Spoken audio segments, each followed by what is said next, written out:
Oggi ci troviamo in una delle zone più ricercate di Cesena, il quartiere San Mauro. La strada è chiusa e residenziale, l'ingresso è indipendente e c'è anche la corte privata. Vieni che te la faccio vedere.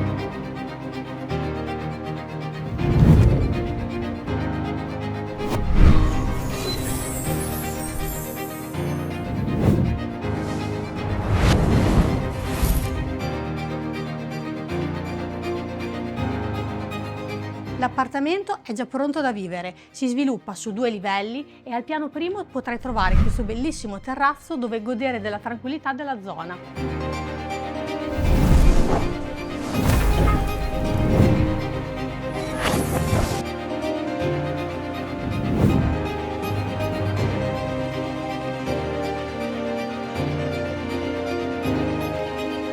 Se ti ho incuriosito, chiamami che ti do tutte le info.